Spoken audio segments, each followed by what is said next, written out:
And we had a terrific day, and we learned a lot about each other and about our countries.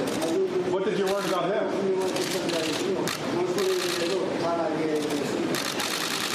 What did you learn about him, sir? I learned he's a very talented man. I also learned that he loves his country very much.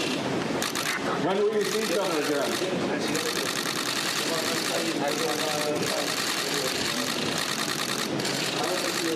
see you again.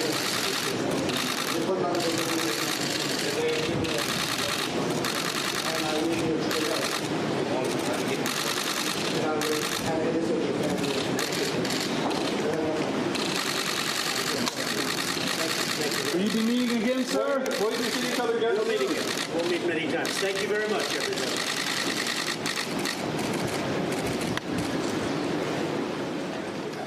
That was the president in another handshake with Kim Jong-un. This time, the president saying in answer to a question, what did he learn about Kim today? He said, and this is the highest compliment you can get from Donald Trump, he said, I learned he's a very talented man.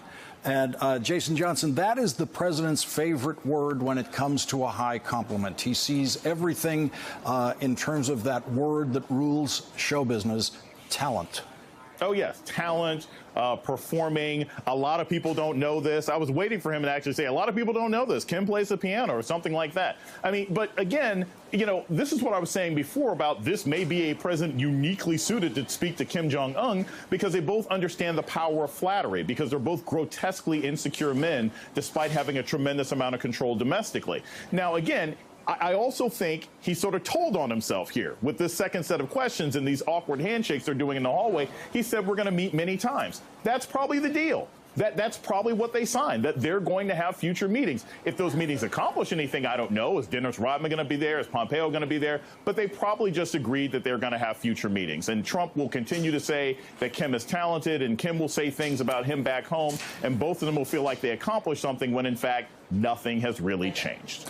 Ambassador Michael McFaul, on this notion that they're going to meet many times, the next thing that will be in the air, the next question that will be in the air is, will there be a White House meeting? Should there be some threshold for that? Well, Lawrence, I want to see the document. I want to see the word denuclearization in the document as a goal that has been agreed to. Without that, the process doesn't matter. Let's just be clear about that. If we haven't agreed to what is the objective that has been agreed to by both sides, then the other meetings is just process, and I think we should say it's a failure. But if it is there, and if Kim Jong-un has just signed a piece of paper saying he is signing up for a process to get rid of all of his nuclear weapons, that would be an achievement. We're joined now live from Singapore by NBC News global correspondent Bill Neely. Bill, are there any indication about what the two leaders have just signed? No, none whatsoever. They've signed the document. President Trump calls it very important and pretty comprehensive. You know, the easy part is over, the photo op and signing this document. Now the hard part begins. Whatever's in it, and we'll be listening very closely and watching very closely, as your previous contributor said, for words like denuclearization or verifiable or irreversible. But, you know, the hard part will take place over the next months and years. Lots of fine words here. You know, Kim said the world will see a major change. It's a historic meeting. We're determined to leave the past behind. But we've heard fine words from the North Koreans before. I mean, they've signed agreements before, 1994 chiefly, but also in the 2000s. Agreements to shut down a nuclear reactor, agreements to freeze work on nuclear weapons and tests, even signing the Nuclear Non-Proliferation Treaty.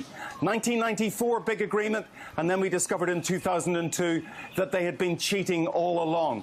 Kim is playing the long game here. Here's a guy who wants to be in power for 20, 30, 40 years. He knows President Trump will only be in power for 3 years or 7 years. The skeptics would say he's just trying to wait the United States out. Now, whether that's true or not, we still, again, going back to what I said, we don't know what's in this agreement. Yes, the optics are great, and this will go down very, very well in North Korea, because here is the leader of the US and North Korea on equal status. Look at the flags behind the two leaders. 6 North Korean flags, 6 American flags. The numbers of officials matching exactly on each side. In North Korean terms, this is their leader, not just being treated as a normal leader, but being treated as an equal to the most powerful man on the planet. This will go down well in North Korea. But going back to your first question, what's in it? We'll possibly find out when we hear from President Trump at a news conference here in a few hours' time. Lawrence? Ambassador McFaul, the president we've seen tonight is a president who's treating the dictator of North Korea with more respect than we have seen him give any other head of state. Yeah, I don't like the photo op, just to be clear. I'm glad it plays well in North Korea. It doesn't play well here in Palo Alto with me. There's no reason you have to use that language to sign that deal. And again, we're waiting to see what it is, right? That will tell a lot of things. But you don't need to call him your best friend to sign a deal about nuclear weapons.